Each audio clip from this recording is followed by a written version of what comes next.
This is example number 6. The average depth of the Indian Ocean is about 3000 meter. Calculate the fractional compression, that is delta V upon V of water at the bottom of the ocean, given that the bulk modulus of the water is this much. Take G is equal to this much. को समझ में आया question? नहीं, ध्यान से सुनो क्या बोला. The average depth of Indian ocean, Hind महासागर की ना जो एवरेज डेप्थ है इस 3000 मीटर्स, मीन 3 किलोमीटर करीब करीब गहरा है. Calculate the fractional compression, mean change in volume पता लगा. मीन इस पानी को यदि मैं चारों तरफ से 3000 मीटर की नीचाई में ले जाऊँ, जैसे ना समुद्र के अंदर कोई पनडुब्बी घूम रही है, ऐसे समझ लो. एक समुद्र के अंदर 3 किलोमीटर नीचे, मीन्स 3000 मीटर नीचे, 3 किलोमीटर नीचे एक पनडुब्बी है, मीन्स सबमरीन है.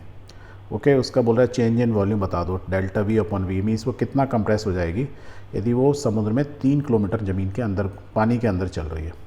जहाँ पे दिया हुआ है कि अब ये मैं सबमरीन हूँ, तो यदि मैं सबमरीन लेता हूँ तो क्या होगा, पानी का चारों तरफ से प्रेशर पड़ रहा होता, क्योंकि क्या होता है कि पानी का एक कॉलम होता है, राइट.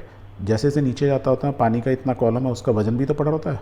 तो वही चीज़ है कि 3 किलोमीटर में नीचे गया तो एक वाटर का कॉलम है, और उस जगह पे यदि मैं पनडुब्बी जगह एक छोटा सा पार्ट ले लूँ तो उस पर चारों तरफ से पानी की वजह से प्रेशर पड़ रहा होगा, इतना ही प्रेशर पड़ रहा होगा, राइट. और बी की वैल्यू दी हुई है, bulk modulus of the water is given 2.2. तो हम इस क्वेश्चन को देखो ऐसे पढ़ सकते हैं. The pressure exerted by 3000 metre column of water on the bottom layer, means यहाँ पे इस जगह पर ये 3 किलोमीटर है, मीन्स 3000 मीटर है.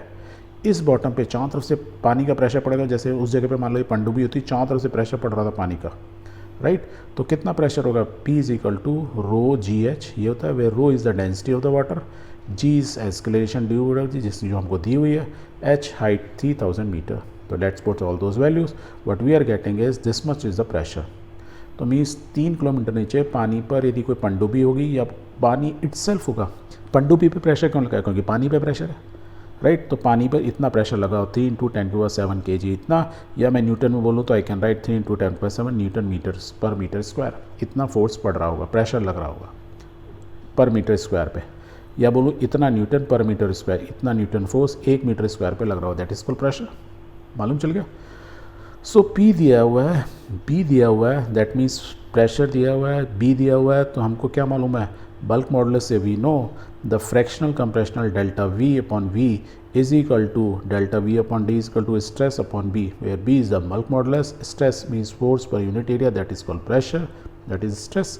सो हम यहाँ से डेल्टा V अपॉन V निकाल सकते हैं. तो let's find out. Stress P, stress मतलब फोर्स पर unit area, stress is this, that is pressure, ये दिया हुआ है. B की वैल्यू दी हुई है, ये divide by B and solve it. So what we are getting 1.36 × 10⁻². तो चेंज इन वॉल्यूम आ गया, राइट. और इसको यदि परसेंटेज करना 100 से मल्टीप्लाई कर दो, what you are getting is 1.36%.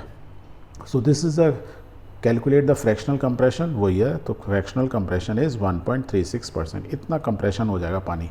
Means यदि पानी का वॉल्यूम 1 मीटर होगा तो इस ऊपर यदि 1 मीटर क्यूब होगा तो नीचे आता है तो कितना हो जाएगा, उसमें 1.36 मीटर क्यूब कम हो जाएगा.